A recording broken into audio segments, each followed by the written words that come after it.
과거 가톨릭과 영국 국교회의 핍박을 받던 개신교, 청교도들은 성경적인 올바른 신앙을 지키기 위한 꿈을 안고 새로운 땅 신대륙을 건너갔습니다. 개척 초기 땅을 일구며 많은 실패와 어려움이 있었죠. 흉년을 겪기도 하고 질병과 죽음의 아픔을 보기도 했습니다. 그런 중에도 그들에게 주신 그 신앙의 자유에 하나님 앞에 감사하며 또 새로운 기회를 주시고 또 지금까지 인도하신 하나님 은혜에 감사하여 그들은 감사의 날을 정하여 하나님 앞에 예배드리기 시작한 것, 바로 그렇게 시작된 것이 미국의 추수감사절입니다. 미국 교회 또 미국의 선교 영향을 받았던 우리 한국 교회도 바로 그 의미 있는 전통을 따라 추수감사절을 지금까지 지켜오고 있습니다. 성경에도 하나님께 무엇을 드릴까 고민했던 한 사람이 등장합니다. 바로 유다 왕국 아하스 왕 시절의 선지자 미가입니다. 당시는 우상 숭배가 극심하였고 그 영적인 타락함은 결국 사회적인 부정과 불의함이 되어서 하나님의 심판을 받을 그 시대 속에서 미가는 가슴 아파하며 또한 그 이 세상을 그렇게 가슴 아프게 바라보고 계실 하나님을 생각했습니다.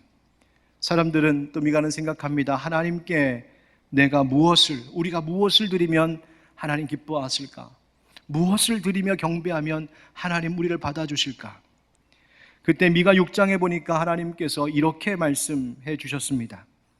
내가 무엇을 가지고 여호와 앞에 나아가며 높으신 하나님께 경배할까? 내가 번제물로 1년 된 송아지를 가지고 그 앞에 나아갈까?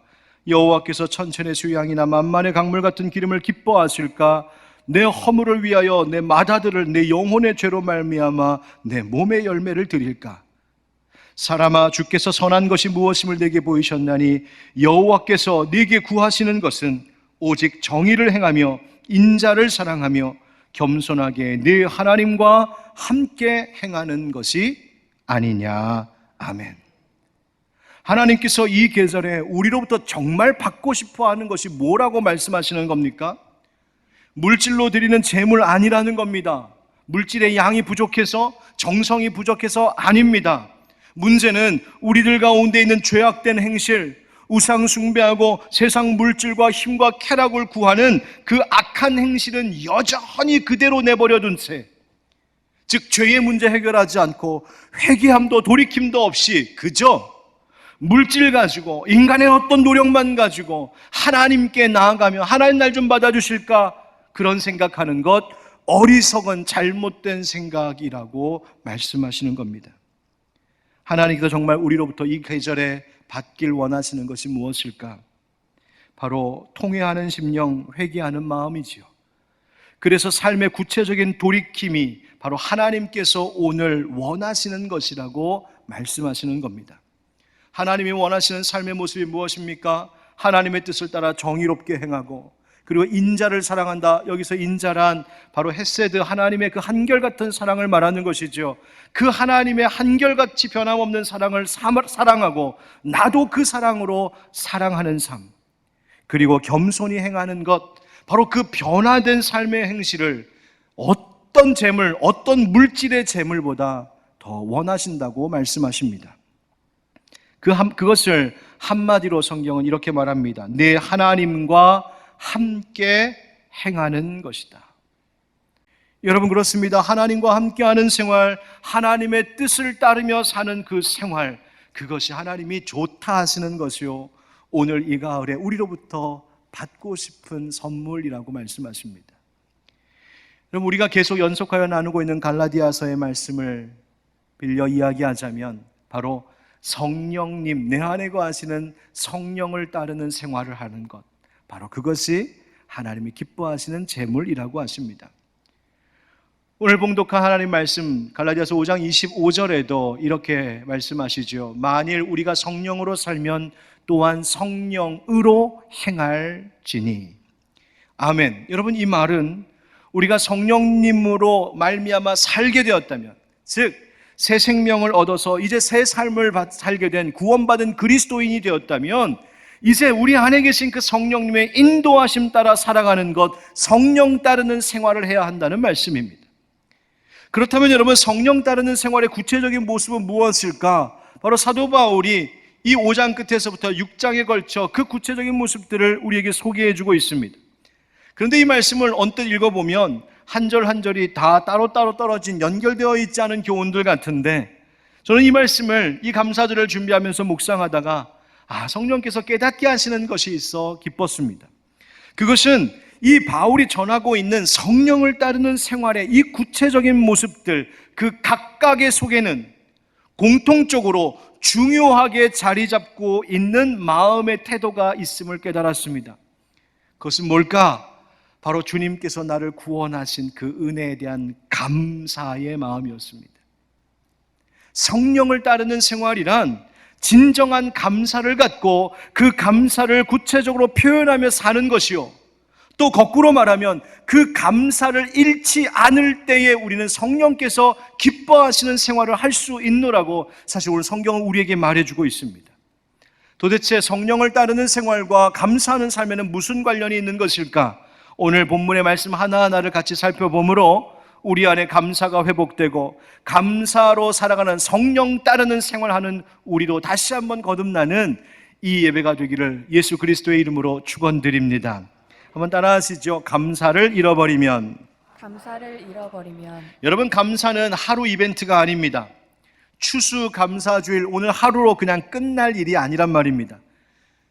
생각해보면 매주일이 감사의 주일이요, 매일이 감사의 날, 그렇게 살아가는 것이 바로 우리들입니다. 왜요? 우리는 어떤 형편, 어떤 상황 속에서도 예수님으로 말미암은 구원의 은혜를 받은 자들이기 때문입니다. 그것이 감사한 이유입니다. 그래서 이런 생각해봤습니다. 만약 우리의 영혼에 이 상하고 병든 영혼을 치료하는 명약이 하나님께서 우리에게 베풀어 주신 그 사랑이 우리를 치료하는 명약이라면, 그 사랑으로 치료받은 이가 더 풍성한 삶을 살도록 이끄는 보약과 같은 것은 어쩌면 하나님께 우리가 드리는 감사의 생활, 그것이 우리를 더 풍성함으로 인도하는 것이구나 생각해 보았습니다. 여러분, 감사하지 않으면 우리의 영혼이 곤비해집니다. 감사하지 않으면 자꾸만 헛된 것에 우리의 힘과 열정과 에너지, 우리의 영혼을 빼앗기는 삶이 되어버립니다. 오늘 본문으로 돌아와서 5장 26절에 하나님 말씀하시죠. 헛된 영광을 구하여 서로 노엽게 하거나 서로 투기하지 말지니라. 아멘. 성령으로 새 생명 얻은 그리스도인은 성령님 따르며 성령님께 순종하는 생활을 살아야 하는데, 성경은 그것과 반대되는 생활이 무엇인지를 말하며 경고해주고 있습니다. 그것이 뭘까? 헛된 영광 구하지 말라는 것입니다. 여러분, 헛된 영광이 뭡니까? 바로 허영, 빈 허자의 영화로울 영자, 바로 빈 영광, 빈 껍데기 같은 영광을 이야기하는 것입니다. 아무것도 아닌 것, 신기루 같은 것. 그런데 그런 허영을 구하며, 즉 허영심에 빠져 살 수 있다는 겁니다. 왜 그렇게 될까? 바로 우리 안에 있는 자만심과 우월감 때문에 그렇습니다. 분명 잠언에서 지혜자는 우리에게 권면하지요. 교만은 패망의 선봉이요 거만한 마음은 넘어짐의 앞잡이라고요. 우리가 그 말씀을 알고 있으면서도 왜 우리는 자꾸만 자만심과 우월감에 빠져 살 때가 있을까? 우리 속에 자기를 드러내고 싶은 욕구가 있을 때입니다. 다른 사람보다 더 높아지고 싶은 욕망이 있을 때입니다. 남에게서 내가 높임받고 인정받으려고 하는 내 존재를, 그 무리들 속에서 내 존재를 인정받고자 하는 그 마음의 동기에서 우리는 자꾸만 자만심, 우월감에 빠지게 됩니다. 여러분, 그런데 그것이 문제를 가져옵니다. 어떤 결과요? 내가 너보다 낫지, 내가 그래도 너보다는 좀 괜찮지, 그 마음 갖는 순간 그 태도가 상대방 다른 사람을 노엽게 만드는 겁니다. 자만심, 거만함, 우월감에 차 있는 사람은 은연중에 다른 사람을 얕보게 되어 있기 때문이죠. 여러분, 헛된 영광, 허영을 구하는 사람의 결과가 뭐라고요? 결국 다른 사람을 노엽게 만드는 겁니다. 생각해 보십시오. 여러분, 누가 잘난 척하는 사람 좋아하겠습니까? 누가 자기 자랑만 늘어놓는 사람 좋아하겠습니까? 누가 자만심과 우월감에 젖어서 아나무인 유아독전으로 살아가는 사람과 난 함께하고 싶다 하겠습니까? 여러분, 이러한 태도가 바로 우리의 모든 관계를 깨뜨려 버리는 것이죠. 그런데 반대의 경우도 있습니다. 우월감이 아니라 열등감에 빠져 있을 때입니다. 왜 나는 저 사람보다 못할까? 왜 저 사람에게 있는 것이 나에게는 없을까?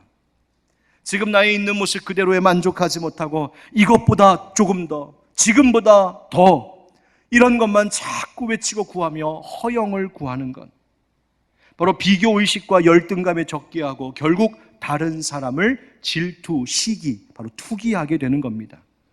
그래서 오늘 주님 말씀하시는 거예요. 헛된 영광 구하지 말아라. 헛된 영광을 구하여서 서로가 서로를 노엽게도 하지 말고 또 반대로 서로를 투기하지도 말라고 말이죠. 자, 그렇다면 왜 헛된 영광을 구하는 이 허영심이 우리 가운데 생기는 것일까? 이것이 우리 서로의 관계를 이토록 깨뜨리는 것임에도 불구하고 왜 우리는 자꾸만 이 헛된 영광을 구하게 될까? 그것은 지금의 나에게 만족할 줄 모르기 때문입니다. 만족이 없으니 더 높아지고 싶고, 만족이 없으니 더 인정받아야 되겠고, 만족이 없으니 다른 사람보다 내가 못하다고 때로는 여기면서 남을 부러워하고 질투하기만 하는 거예요. 여러분, 만족이 없다는 것이 뭡니까? 감사할 줄 모른다는 겁니다. 있는 자는 있는 것만으로 감사할 줄 모르고, 없는 자는 없는 것만 보면서 있는 것 보지 않아 늘 남들 부러워하다가 그냥 그 인생 그렇게 끝나버리고 마는 것이죠. 사랑하는 형제자매 여러분, 감사를 잃어버리면 만족이 사라지고, 만족이 사라지면 헛된 영광을 구하게 되므로 그런 삶으로 인하여 다른 사람을 노엽게 하고 또한 내가 투기하게 된다는 사실을 여러분 잊지 마시기 바랍니다. 꼭 기억하십시오. 우리를 만족하게 하는 분은 어느 누구 다른 사람도 아니고 세상 그 어떤 것도 아닌 오직 우리를 지으시고 우리를 구원하신 하나님만이 우리를 만족하게 하시는 분이신 줄 믿습니다. 왜 그렇습니까? 처음부터 하나님이 우리를 그렇게 그렇게 설계하고 지으셨기 때문입니다. 너는 포도나무 가지, 나에게서 떨어져 있으면 아무런 열매도 없어. 그런데 내 옆에 붙어 있으면, 내 안에 거하면 너를 통하여 풍성한 열매가 맺힐 거야. 여러분, 이 비밀을 잊지 않는 우리 되기를 축복합니다. 그러므로 감사를 회복하십시오. 그리고 하나님으로 만족하며 사십시오. 바로 그것이 성령을 따르는 생활이요 우리의 삶을 대하는 바른 자세임을 믿으시기 바랍니다. 그렇다면 좀 이번에는 적극적으로 감사하며 사는 건 무엇일까? 한번 따라하겠습니다. 감사하며 산다는 것은,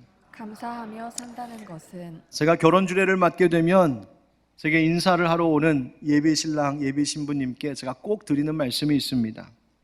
살면서 결혼하고 나면 오히려 결혼하기 전에 연애할 때보다 더 사랑한다고 많이 말해주고 고맙다고 꼭 말해주라고. 에휴, 뭐 말 안 해도 알겠지. 목사님, 저희는 눈빛만 봐도 알아요. 웃기지 말라고 그래요. 알긴 뭘 알아요. 말 안 하고 표현하지 않으면 평생을 가도 몰라요.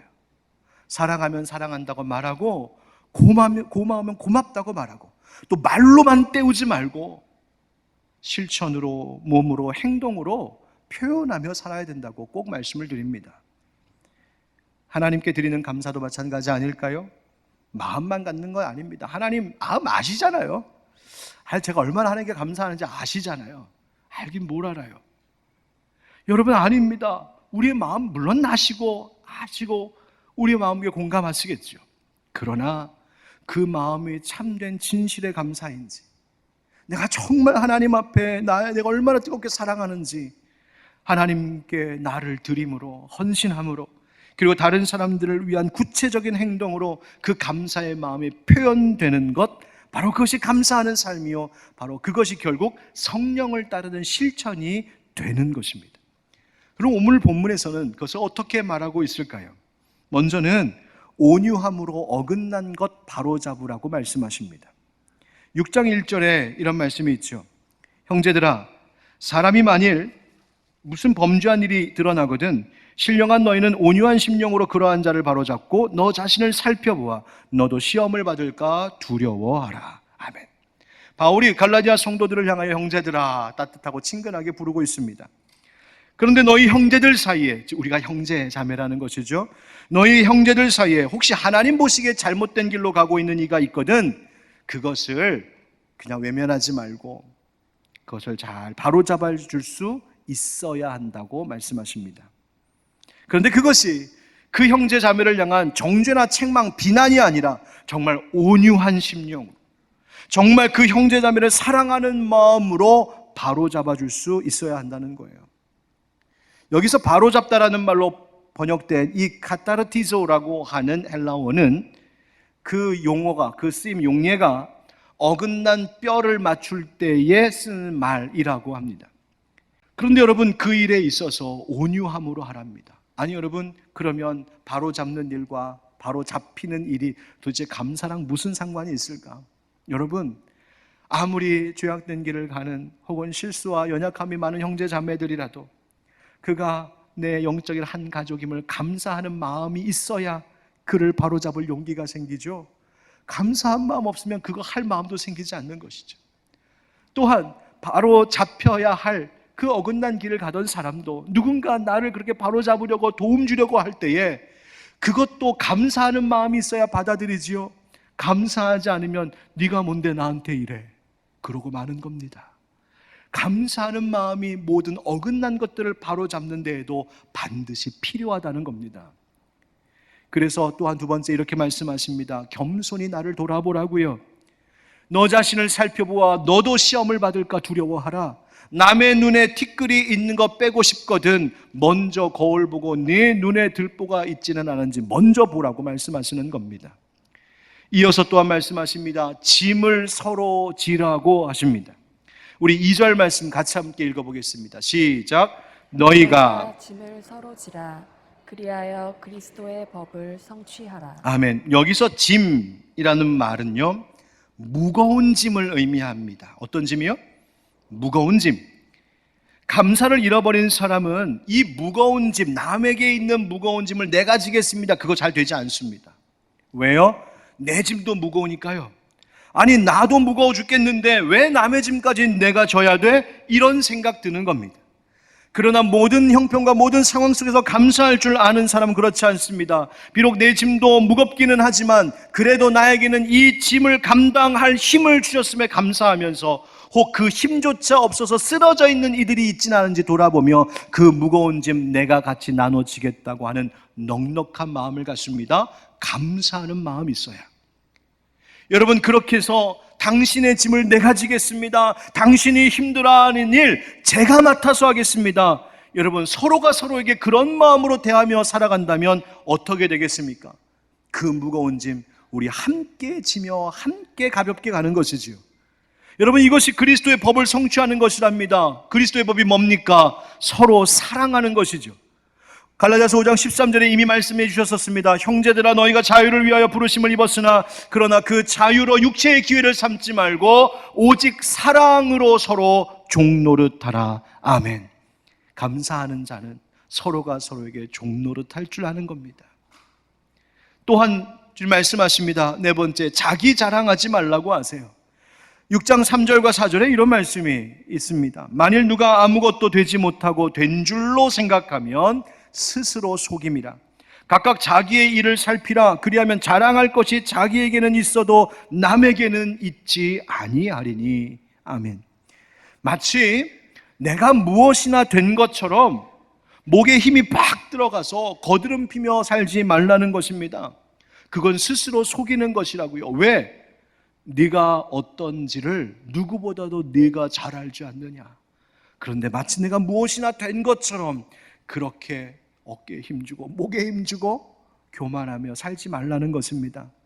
그러면서 각각 자기의 일을 살피라 하시죠. 즉 자기 행실을 돌아보라는 말인데, 자기를 돌아보면 어떻게 되느냐? 자랑할 것이 자기에게는 있어도 남에게는 있지 아니하리니 라고 말씀하십니다. 이게 무슨 말일까요? 자기 일을 잘 돌아보니까 이런 생각이 들 수도 있습니다. 내가 아무리 객관적으로 냉정하게 봐도 나는 꽤 괜찮은 것 같아. 생긴 것도 이만하면 된 것 같고, 이만큼 건강하면 좋은 것 같고, 남보다 또 많이 배운 것도 같고, 집안도 괜찮은 것 같고, 자식도 잘 됐고, 손주는 더 잘 됐고, 이쯤 되면 자랑할 만하지요? 그런데 혹시라도 돌아봤을 때 너에게 그런 자랑할 만한 것이 있다, 생각이 났다 할지라도 그것은 그냥 너 혼자 생각할 것이지 남에게까지 자랑할 일은 아니라는 것입니다. 왜요? 그 일은 내가 이룬 일이 아닌 하나님께서 내게 주신 은혜이기 때문입니다. 즉 그렇다면 그렇게 좋은 일들, 내 안에 정말 자랑할 만한 것이 막 있거든, 다른 사람에게 자랑하지 말고 대신 하나님께 감사하라는 뜻 아니겠습니까? 그리고 이렇게 말씀하십니다. 자기 짐을 지라고요. 각각 자기의 짐을 질 것이나. 아니, 아까 2절에서는 서로 짐지라고 하시더니 왜 5절에서는 각각 자기 짐지라고 하실까? 여기서의 짐은 앞에 2절의 짐과 다릅니다. 앞에 2절의 짐은 무슨 짐이라고 말씀드렸었죠? 무거운 짐. 그런데 여기 5절의 언어를 보면 5절에 나오는 짐은 가벼운 짐, 쉽게 질 수 있는 짐을 이야기합니다. 뭐를 의미하는 것일까요? 작은 짐과 같이 각자에게 주어진 그 책임과 사명은 감사함으로 내가 받아 내가 행해야 할 바는 최선을 다하여 성실히 행할 줄 알아야 된다는 거예요. 아유, 서로 짐지라고 주님 말씀하셨지? 좋아. 어이, 내 짐 좀 져요. 당신이 내 짐 좀 져요. 서로에게 짐을 떠맡기는 것 안 된다는 것입니다.